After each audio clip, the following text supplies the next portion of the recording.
Do I feel lucky? Well, do you, punk? That single line rewired the DNA of every action film that came after it.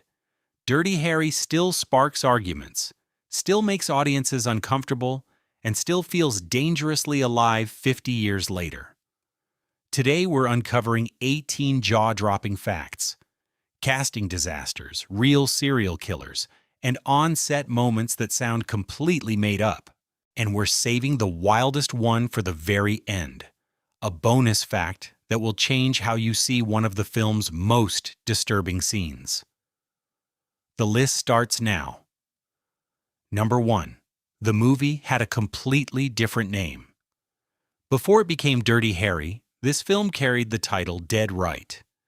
And almost everything about it was different. The original screenplay by Harry Julian Fink and his wife Rita wasn't even set in San Francisco. It was a New York City story following a detective in his late 50s, whose case ended not with a hero's takedown, but with a police sniper doing the job instead. Another draft relocated the whole thing to Seattle. The script went through 4 major rewrites before the fog-shrouded San Francisco thriller we know finally emerged. One particularly extreme draft ended with Harry pointing his own gun at his own head during the bank robbery scene, pulling the trigger, laughing maniacally, and walking away. Eastwood and director Don Siegel both felt that was a step too far. Years of development and revision after revision were required before the film finally became itself. The version we know only exists because someone kept throwing away everything that wasn't working. Number 2. Frank Sinatra was supposed to be Dirty Harry. The studio's first choice to play Inspector Harry Callahan wasn't Clint Eastwood. It was Frank Sinatra. At 55, Old Blue Eyes fit the original character profile almost perfectly. An older, weathered detective grinding through the final chapter of his career. But fate stepped in through an unexpected door. Sinatra had suffered a serious hand injury during the filming of The Manchurian Candidate years earlier, and it never fully healed. The massive Smith and Wesson Model 29 revolver was simply too demanding to handle comfortably. On top of that, he'd recently lost his father and was drawn toward lighter material. He walked away. That one injury in one earlier film, on one afternoon years before, became one of the most consequential casting pivots in Hollywood history. The door Sinatra left open was the door Clint Eastwood walked through, into the role that would define his entire legacy. Cinema pivots on moments this small all the time. We just rarely get to see the chain of consequences this clearly. If you are enjoying this, take 2 seconds and leave a like. Subscribe if you want more videos like this. That support really motivates my work and helps a lot with bringing more content. Number 3. A parade of legends turned it down. Sinatra wasn't alone. The list of stars who passed on Harry Callahan reads like a who's who of Hollywood's golden generation. John Wayne lobbied hard for the role, but the studio felt he was too old for the physical demands. Burt Lancaster turned it down because he objected to the film's perceived right-wing politics. Paul Newman declined for similar reasons. But before walking away, offered one generous piece of advice. Cast Clint Eastwood. Robert Mitchum called it a film he would not do for any amount of money. Steve McQueen had no interest in another cop role after Bullitt. George C. Scott cited excessive violence as his deal breaker. 6 legends, 6 rejections. Each one convinced they were making the smart call. Every single refusal created the space for Eastwood to step into one of the most defining roles in American cinema. Sometimes perfect casting only happens because everyone else said no first. Number 4. A war hero almost played the villain. Don Siegel had a bold, genuinely shocking vision for who should play Scorpio. He wanted Audie Murphy, America's most decorated combat soldier of World War II, a genuine national hero who had built a wholesome Hollywood career playing clean-cut Western heroes. Siegel believed the contrast would be electrifying. casting the man America considered its greatest living hero as one of cinema's most depraved killers would create a dissonance audiences couldn't shake. The irony was the entire point, but tragedy intervened before Murphy could give his final answer. On May 28, 1971, just before filming began, Murphy was killed in a private plane crash in the mountains of Virginia. The role fell to an unknown stage actor named Andrew Robinson, someone Siegel described as having the face of a choir boy.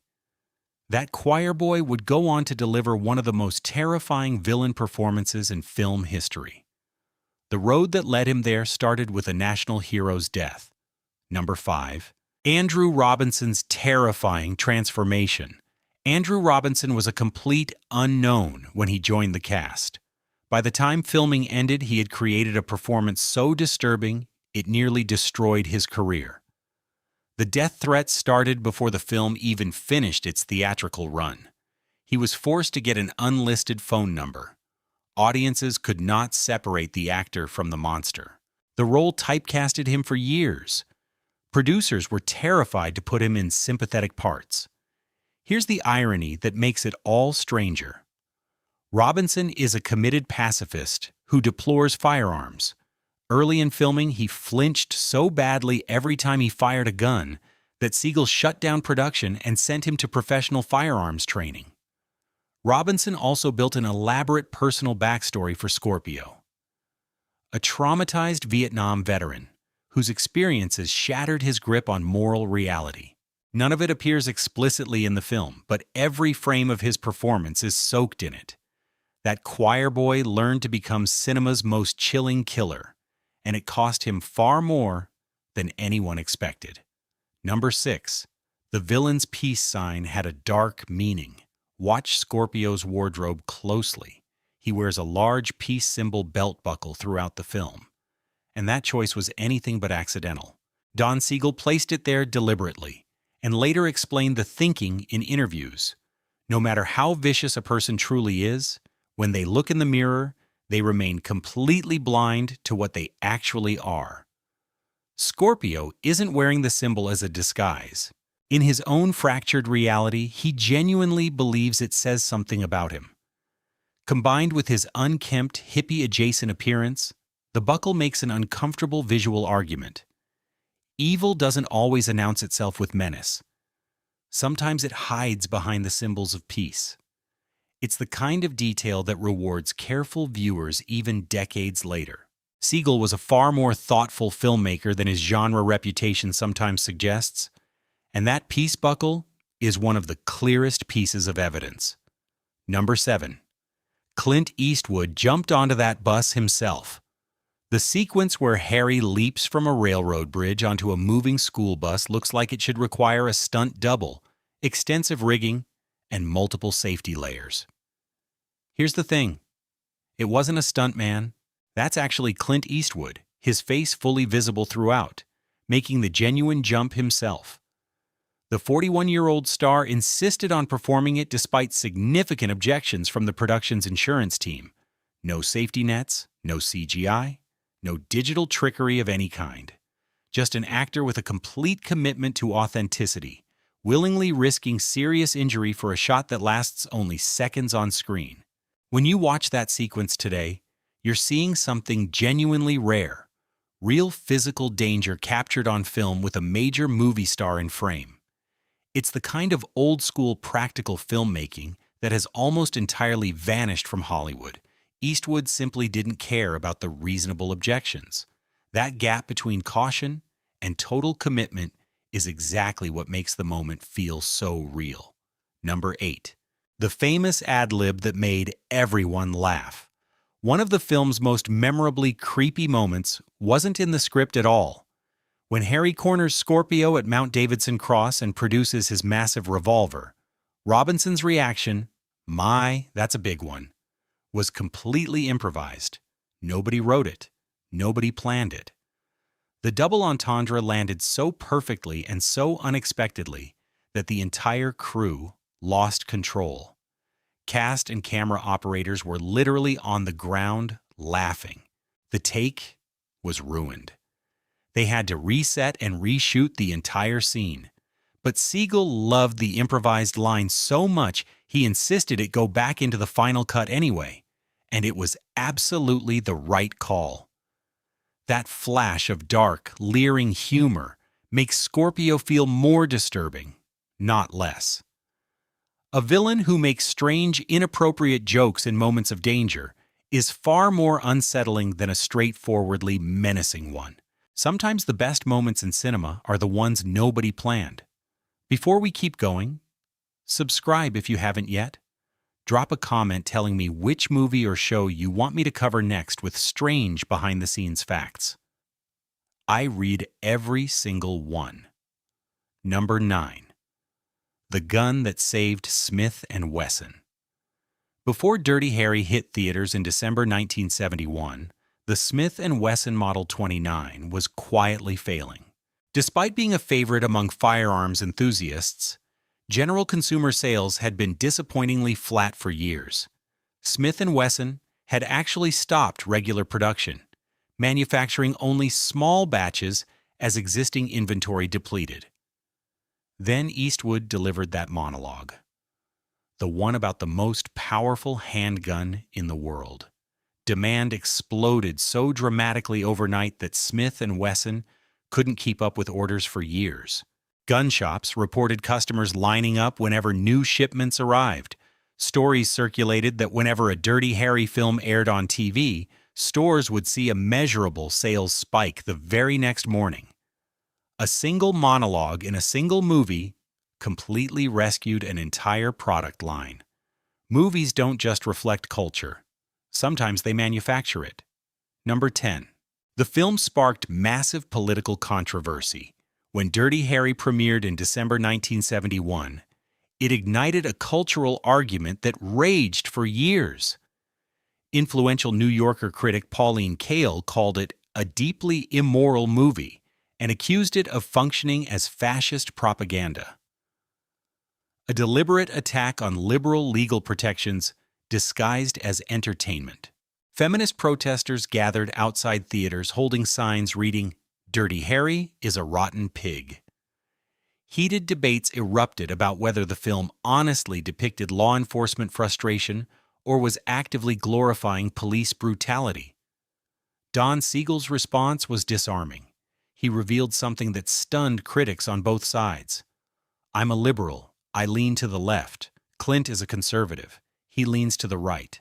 At no point in making this film did we ever talk politics. Two filmmakers with opposing worldviews had made a movie that both sides claimed proved their point.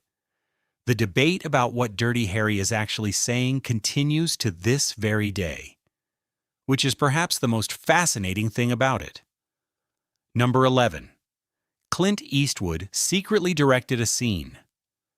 Play Misty for Me is listed as Clint Eastwood's official directorial debut. That's technically correct, but here's what complicates the narrative. Dirty Harry gave Eastwood his first real directing experience on a major film, completely uncredited, and almost by accident. During filming of the suicide jumper scene at California Hall on Polk Street, Don Siegel was struck down by severe flu and couldn't work. Rather than lose precious scheduled time, Eastwood stepped in and directed the entire sequence himself. The production had allocated 6 nights for filming. Eastwood wrapped it in 1. The scene was shot primarily from a fire truck's cherry picker bucket with minimal crew, which made the logistics of the handoff simpler. Play Misty for Me hit theaters just weeks before Dirty Harry, preserving Eastwood's official debut status. But the real laboratory where he first discovered what he was capable of as a director was right here, on a foggy San Francisco street, in a flu-induced emergency. Number 12. The real locations gave the film something studios never could. Dirty Harry was shot almost entirely on location throughout San Francisco, and the city's authentic geography gave the film a texture no studio set could replicate. The mayor's office scenes were filmed in San Francisco's actual city hall over a 3-day Memorial Day weekend when the building was empty. The rooftop pool in the haunting opening murder sequence belonged to a real Chinatown Holiday Inn. Police station interiors were filmed inside the PG&E building. Then there's Khazar Stadium, the location for the chilling football field sequence where Harry stalks Scorpio alone at night. Siegel chose it after attending a 49ers game there with Eastwood. Watching the empty stadium afterward, he decided the vast, eerie, amphitheater-like darkness was exactly right for one of cinema's most tense confrontations.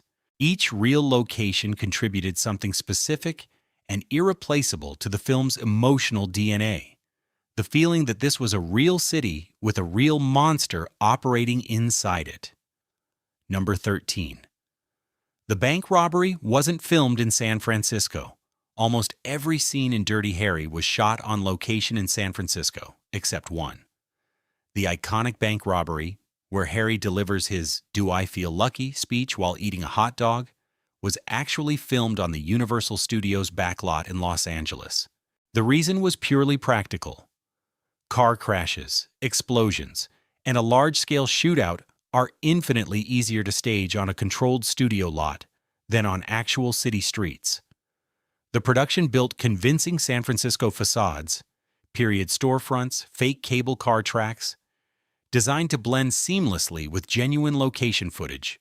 Most audiences have never noticed the switch, which is a testament to the production design team's skill.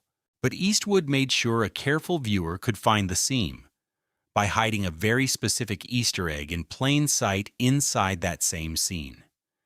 And that Easter egg leads directly into the next fact. Quick reminder to subscribe if you are enjoying these revelations. And tell me in the comments, do you know any strange fact about this movie that I didn't mention? Let's build the list together. Number 14. The hidden movie theater Easter egg. During that bank robbery scene on the Los Angeles backlot, look carefully at the movie theater marquee visible in the background. It's advertising "Play Misty for Me." Clint Eastwood's directorial debut, which was playing in real theaters at the exact same time Dirty Harry was being filmed. The production designers placed it there at Eastwood's specific request. The implications are wonderfully strange. Within the fictional world of Dirty Harry, Clint Eastwood apparently exists as a movie star with films currently screening across town, while Inspector Harry Callahan, who is not Clint Eastwood, walks those same streets. It's a playful collapse of the wall between film reality and the real world. Most audiences in 1971 walked right past it. That Easter egg has been hiding in plain sight for over 50 years, waiting for eagle-eyed viewers to notice it. Now you won't be able to unsee it. Number 15. The Scorpio killer was based on a real monster. Scorpio wasn't invented from scratch. The character was directly inspired by the Zodiac Killer, the infamous unidentified serial killer who terrorized the San Francisco Bay Area in the late 1960s, taunted police with cryptic coded letters, and was never caught. The parallels are specific and unmistakable. Like Scorpio, the real Zodiac sent threatening messages to police and the media. In one chilling communication, the actual killer threatened to hijack a school bus full of children. A threat the screenwriters transformed directly into the film's climactic sequence. For San Francisco audiences watching Dirty Harry in 1971, that school bus scene carried weight that viewers elsewhere couldn't fully feel. They weren't watching a fictional monster. They were watching a fictionalized version of someone who had genuinely haunted their city just years earlier, and who remained terrifyingly at large. The horror wasn't just cinematic, it was personal. The connection between the film's fiction and San Francisco's real terror runs far deeper than most casual viewers ever realized. Number 16. The badge toss almost didn't happen. The final image of Dirty Harry, Harry throwing his police badge into a reservoir after killing Scorpio, is one of the most debated endings in American cinema. It also almost never happened. Eastwood was deeply uncomfortable with the scene, genuinely worried audiences would read it as Harry permanently quitting the force. Siegel argued it represented something more complex. Harry's bone-deep frustration with a system so broken it allowed a proven killer to walk free on procedural technicalities. Not resignation, a howl of rage. They compromised. Harry would begin to throw the badge, hesitate, and pocket it instead. Then cameras rolled. And when the moment came, Eastwood changed his mind completely and committed to the full throw. It was a deliberate homage to the classic Western High Noon, where Gary Cooper similarly discards his badge in disgust with a system that failed him. The ending that almost didn't exist became the film's most argued-over image, created in an impulsive moment on the day. Number 17.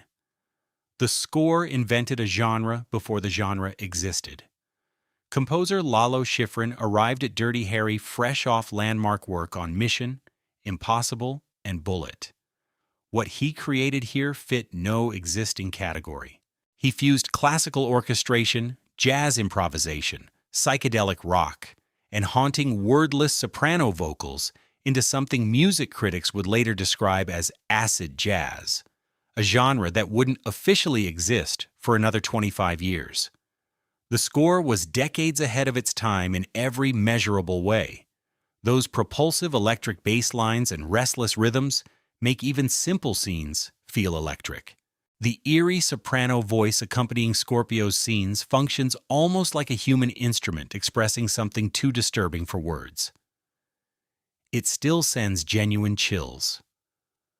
The remarkable footnote, Schifrin's complete score wasn't officially released on album until 2004,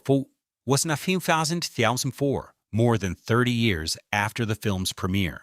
For 3 decades it existed only in brief snippets on obscure compilations, making it one of the most sought-after soundtracks among collectors. Almost at the end, and the best is still coming. Subscribe so you don't miss what's next, and drop your city or country in the comments. I want to see how far this video is reaching. Number 18. Terrence Malick wrote a rejected draft. Before he became one of cinema's most celebrated auteurs, responsible for Badlands, Days of Heaven, and The Tree of Life, a young Terrence Malick took a crack at the Dirty Harry script. His version transformed Scorpio into something almost unrecognizable, a vigilante figure who specifically targeted wealthy criminals who had escaped justice through expensive lawyers and procedural loopholes. Don Siegel read it and rejected it completely, feeling it missed the entire point of what the film needed to be. But Clint Eastwood quietly found something interesting in Malick's rejected concept and filed it away. Years later, those ideas became the creative foundation for the first sequel, Magnum Force, which explored the deeply unsettling concept of vigilante cops systematically murdering criminals outside the law. The script Siegel threw out became the intellectual DNA of the follow-up that Eastwood personally championed. Even rejected work can find a second life. Sometimes a better one than the project it was originally written for. Bonus. The slap heard around the world. And now the bonus fact I promised you at the very beginning. The one that absolutely nobody talks about. Remember the deeply disturbing scene on the hijacked school bus, where Scorpio viciously slaps a terrified child across the face? The hand you see striking that child doesn't belong to Andrew Robinson. It belongs to director Don Siegel himself, who stepped in and delivered the slap on camera personally. But here's the detail that makes the whole thing genuinely surreal. The child being struck was Andrew Robinson's real-life stepson, Steve Zacks, who had a small role in the film. The director was slapping the villain's actual stepchild, while the villain watched from feet away. That is not a metaphor.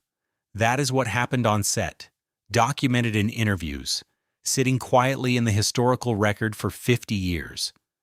A bizarre family collaboration that created one of cinema's most genuinely disturbing moments, and that virtually nobody has ever brought up.